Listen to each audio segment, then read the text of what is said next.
Live from Boulder, Colorado, you are watching the Kyle Malnati Show. We are on location today from the offices of RE/MAX Boulder. I'm sitting here with Duane Duggan, our esteemed expert guest. And the reason why we're broadcasting from RE/MAX at Boulder is a good client of mine, Duane, is a realtor with RE/MAX at Boulder. Duane has owned over 75 rental units in the state of Colorado. I sold 25 of those units in a complex in Washington Park, so Duane's holdings are about 50 now in Colorado. And then he also owns a commercial property, a multifamily property in Utah. Duane, welcome to the show. Thanks for having me here. Of course. I appreciate it. Well, and as our expert, Duane, my first question always is, what's your story? How did you get started in the multifamily rental business? Okay, well, I did become a realtor in 1978. I always thought that it would be tough to be able to sell real estate without owning it, so I started buying real estate right out of college, which I did get a degree in real estate. But I started buying houses in Longmont, and I feel really lucky that I was able to buy at the time because the non-qualifying FHA assumptions were available. So literally all I had to do at the time was put my commission down, sign my name, and I was in.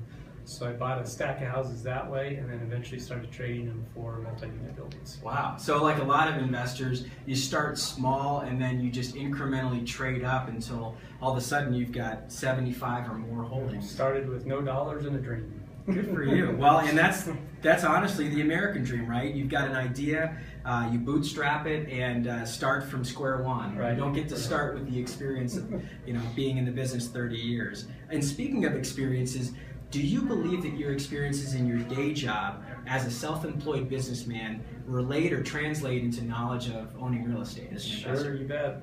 We've talked about analyzing real estate properties as we work together, and the bottom line is you have to look at revenues and expenses just like your business and determine if it's a good thing to do. If it's not making a profit, then it's probably not a smart thing to do. So pretty simple math. Yeah, the bottom line, it's amazing how many people they kind of stumble into buying a condo or a townhome and hope it's going to break even. And the reality here is, folks, you need to have cash flow right from day one.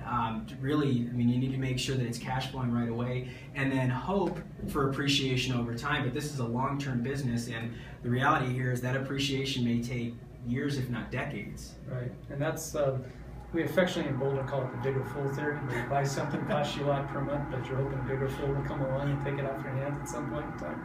But in general, it's good to have that cash flow right off the bat and hang on to it. What do you believe were the important qualities, attributes, or characteristics that personally contributed to your success in the business? Persistence. I just stuck to it. Let me tell you, when I got started, I was scared to death, and if I would have punted, because there was many times when we fixed the tenant's dishwasher before we even owned a dishwasher at our own personal house, and so you have some challenges at home with marriage when you're going through those type of things, but you stuck to it, and now it's all worth it because you did stick with it. One of the things we talked about before we started taping was that you've owned in Boulder, and general Boulder County has a lot of student housing related to the universities that are here.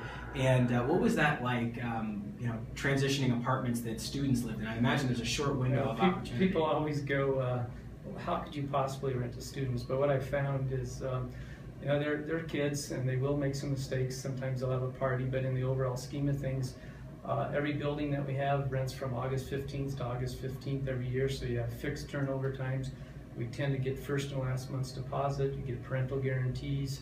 It's incredible how good it is to rent to students. Even though I'm getting older, I can still relate to them because I was a CU student, so I understood what it's like to live in an apartment close to school. But it works great. I think they're much better to rent to than the typical family. So without being discriminatory, you can't discriminate against students. But yeah, no, and you're right about that. But you hit on a great point that as a multifamily investor, I've always found that it's easiest when I'm interacting with my clients that they kind of get to this perspective of, okay, imagine yourself, if you're 40, 50, whatever age you are, what were you like when you were an apartment tenant? What age group were you in? Where did you want to be? Did you want to be near the scene, or did you want to be in a suburban apartment that was maybe a little bit away from the city? And so usually people tend to invest better with things that they know. Sure. And it's like you wouldn't buy a stock without researching it, right? And people that do often find that they get frustrated because they're not getting the returns they want want, or they find that they're actually in a losing proposition. So I think it's very smart that you kind of said, all right, I own student rentals, and of course I'm going to try to remind myself of what it was like to be a student. Right, and I'm a CU alumni, and I love the CU kids. They're great. Go Buffs. Go Buffs.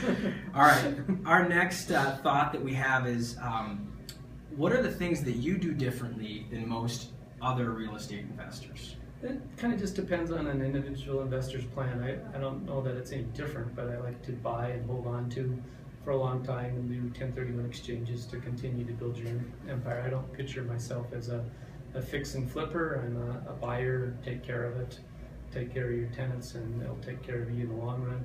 Really watch the financing on them so that when there's opportunity to improve cash flow through financing, you do that. But for the most part, we've kept loans in place because I believe in getting things paid down so that when I do retire, there'll be no loans to pay and cash flow will take care of me when I'm in the old folks' home. Yeah, and you shared that even though you may have financed your purchases, you're very close to paying any of those loans off on all of your rentals, which I think is phenomenal. And I've got to tell the audience here that paid for cash ownership of real estate is the #1 way to be successful. Right. So the next thing that I always like to talk about on our show is leaders are readers. What book are you reading now, or maybe books if you're reading multiple this month, and what makes those books special? Okay, well I am a reader. I ride my trainer quite a bit and get a lot of reading done when I do that. So it does provide the opportunity to both take care of fitness and get a lot of knowledge in your head from reading. So a couple of my favorites right now are Compound Effect by Darren Hardy, where it's just a matter of putting effort into your day every day, and the return that you get in the long run by putting just little bits becomes greater as time goes on. And the other one is One Word by John Gordon. And right now in my career, after being in here 36 years, I kind of need to think of a reason for it keep coming in. And after reading the book One Word, you think, as you read it, you're thinking about the word that you're going to come up with that will define your year. And after reading it, my word was significance. And so the way I'm looking at it right now is I want to have a significance on other members in my office or realtors in my office that still need to make some money in their lives to support their families and such, and want to have a significance on them, helping them to achieve those goals. So at this point in time, that's kind of how it defines my career, significance for the success of other realtors in my office. Yeah, and significance has so many different layers because, as you shared, you've got the ability to impart wisdom on folks that you work with here in your office. Your real estate provides significance for your family in that you've built up this empire of real estate and you'll pass it on at some point to your heirs. So there's a legacy piece of significance. And then you've also shared that your son is getting into the real estate business as well. And so there's the significance of passing it on to the next generation of not only physical assets, but also head knowledge, which may be the most important thing. Yeah, with Timmy, he had a very successful cycling career.